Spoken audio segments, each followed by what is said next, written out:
Welcome to the State Museum of Pennsylvania in Harrisburg in the State Capitol Complex. I'm Beth Hager. I'm Director of Strategic Initiatives for the Pennsylvania Historical and Museum Commission, and I was co-curator with museum staff on this Alexander Wilson exhibit that you are joining us for today. Alexander Wilson is a really interesting person in the early history of the state of Pennsylvania, the Commonwealth of Pennsylvania. Wilson came to us in 1794 as a Scottish immigrant, and what he would learn here in Pennsylvania and do here, beginning in Pennsylvania, would change the face of American ornithology forever.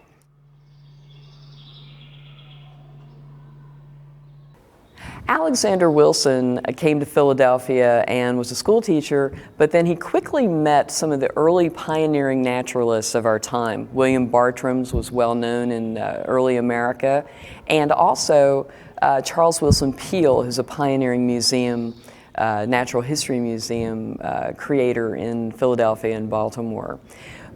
He became so close to Wilson that we believe that one of Charles Willson Peale's paintings included Wilson actually in an exhumation of a mastodon in upstate New York. This is a painting from the Maryland Historical Society in Baltimore, a copy of that we use to show his significance here.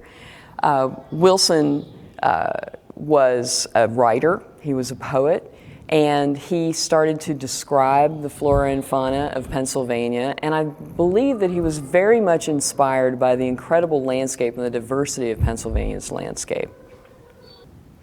In 1804, Wilson embarked upon a journey that was really going to inform and inspire him to do his life's work, which was book series American Ornithology. He took a couple of his young students with him on a journey from Philadelphia to Niagara Falls.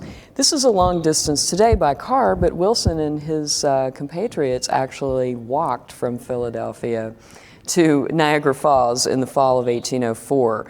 And it is probably at this time when he got the inspiration to start writing and drawing and selling books on Pennsylvania's and the eastern United States birds.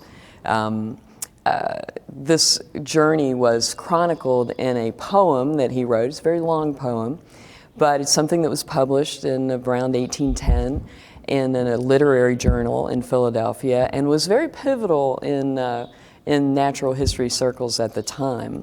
And it's an interesting poem because you can read all about what he saw along the road and the different villages and people that he encountered. Niagara Falls was really like the eighth wonder of the world at the time, and many Europeans, when they came here, they wanted to go to see and to trek to Niagara Falls.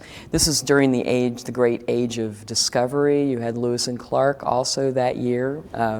Wilson actually knew them, being based in Philadelphia. And this is just part of that great discovery of the untapped wilderness, and was very influential on getting Wilson started on his ornithology career. It was thought in Europe in the late 1700s that America's birds were inferior to those in Europe. And when Wilson saw this red-headed woodpecker, he thought, that may not actually be true. It was probably true for Europeans that were seeing bird specimens that were being sent across the waters and probably weren't in the best shape. But Wilson, again, seeing the birds that were flocking around the eastern part of the United States, saw that this is something that really should be brought to light. So to learn more about Alexander Wilson and his legacy, at the State Museum we put together an exhibit that includes reproductions of his prints from American Ornithology. We have original books, a collection from the State Library of Pennsylvania, and then we also combined it with our own collections from our botany and zoology collections of birds that have been collected over the past 100 years in Pennsylvania. We used some of our early museum cases, again, to kind of create that Victorian Edwardian effect of a bird menagerie that people did over 100 years ago, and to try to inspire our visitors with the art and the tactile flora and fauna of Pennsylvania. So Alexander Wilson is known as the first to draw and observe American birds and write about them from life. And these books represent what we know that he was doing at the time. He wrote about 7 volumes of American ornithology. He not only wrote extensive essays about each bird, he drew the birds, and then they were engraved and printed in Philadelphia. But Wilson also served as the salesperson and walked and traveled all over the eastern United States to sell these volumes by subscription. Thomas Jefferson, who was president at the time, had a set. A number of prominent southern plantation owners had the set. The State Library of Pennsylvania has the set that the Commonwealth of Pennsylvania purchased at the time, and that's what we have on display. This was really hard work, Wilson's life's work. He preceded John James Audubon by about 10 years. Audubon, obviously the more well-known and more accomplished artist of birds, but Wilson worked so hard doing this that he really died doing it, and that's why a lot of people don't know much about him, because he died while he was doing these books. But we're so pleased that the State Library and other repositories have preserved them and shared them with us to include in this exhibit. The birds that we included in the Wilson exhibit represent birds that he actually drew and described in his American Ornithology series.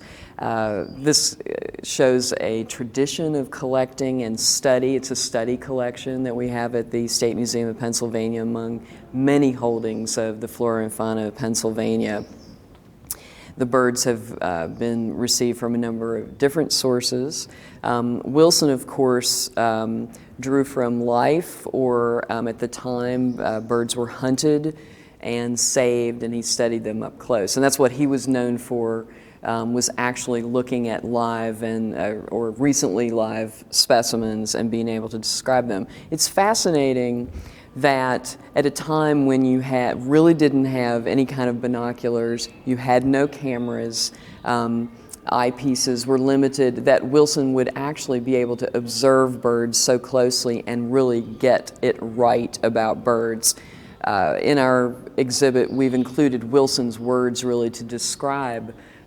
He speaks through the exhibit with most of the labels include quotes from his American Ornithology, and it's fascinating to see how much he perceived about birds and was able to record.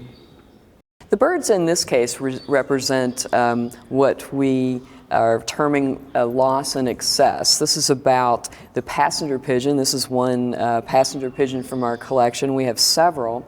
The passenger pigeon has been extinct for over 100 years now. The last one died in captivity in 1914. So obviously this specimen is over 100 years old. There were thousands upon thousands of passenger pigeons in Alexander Wilson's time, and he even commented on it.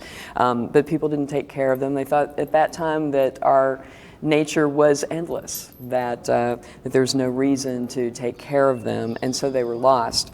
The other example in the case is a starling. This starling is not native to this country and was actually introduced in the late 1800s. The story is that someone got the idea that America needed an example of every bird that was in Shakespeare's works, and so the starling was imported, and the starlings became so numerous that they became a menace and crowd out other birds and have become really a problem and are in effect an invasive species. So the exhibit strives to also note how to be a little more conscious of our actions and intended consequences.